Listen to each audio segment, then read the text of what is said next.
ശക്തമായ കാറ്റ്. ഹെലികോപ്റ്റർ വരില്ല, നമ്മളെ ഹെലികോപ്റ്റർ വരുമ്പോൾ പിട്ടുപിട്ടുന്ന ഒരു ശബ്ദം ഉണ്ടാവില്ല. ഒരു മേഘസ്ഫോടനമാണ് എന്താറില്ല. തുറന്നപ്പോൾ എനിക്ക് തോന്നി എന്താ സംഭവിക്കാൻ പോവാണ്.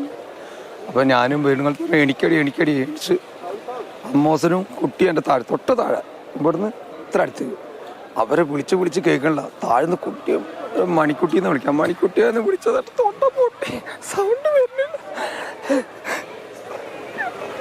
ഞാൻ കണ്ടുകൊണ്ടിരിക്കണ സാറാ. 1 മണി 1:30 ആകുമ്പോൾ എല്ലാം പോയി. താഴത്തെ തറവാട് പോയി. എൻ്റെ വീട് റോഡിൻ്റെ മേലെയാണ്. 1 മണിക്കൂർ കഴിഞ്ഞപ്പോൾ 2ാമത്തെ പൊട്ട് വന്ന് ഞങ്ങൾ കുട്ടികളെ പിടിച്ചിട്ട് മേലെ കയറിയോണ്ട് ഞങ്ങൾ രക്ഷപ്പെട്ടു. മേലെ കയറി അമ്മസനും കുട്ടി. പക്ഷെ അപ്പുറത്തെ മുബീനയും വേറൊരു കുട്ടി അടുത്ത വീട്ടിലത്തെ ചളിയിലിങ്ങനെ വന്നിട്ട് ഏട്ടാ വിളിച്ചപ്പോൾ കയ്യെ പൊട്ടിട്ട് ഒരു അടുത്തുള്ള പെണ്ണ് ഒരു കുട്ടീനെ അങ്ങനെ പിടിച്ചിട്ട് ആ കുട്ടീനെ പിടിച്ചപ്പോൾ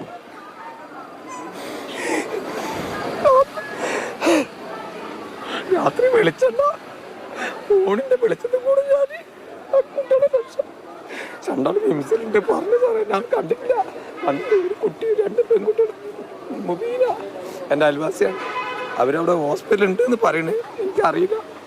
എൻ്റെ പെണ്ണുങ്ങളും അമ്മോസനും കുട്ടീനെ അപ്പുറത്താക്കി അവിടെ എത്തിയപ്പോൾ നേരെ വിളിക്കാനായി. പിന്നെ വണ്ടി വന്ന് ഞങ്ങളെ കൊണ്ടതാണ്. എൻ്റെ കുട്ടി 3ാമത്തെ ദിവസമാണ്.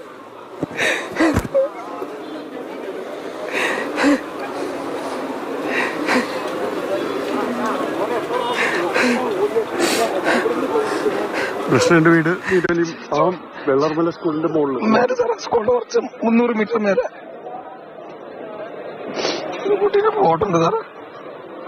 എനിക്ക് എസ്റ്റേറ്റ് പണിയാണ്. അപ്പൊ പേടിക്കണ്ട. സ്കൂളിൽ പേടിക്കണ്ട. എസ്റ്റേറ്റ് പണി എനിക്ക്. കുട്ടി 9ാം ക്ലാസ്സിൽ പഠിക്കുക.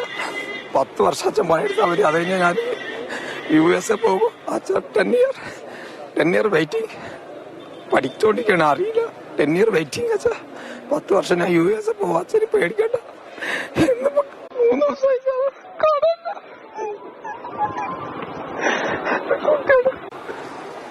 കണ്ടുകൊണ്ടിരിക്കുന്നല്ലോ.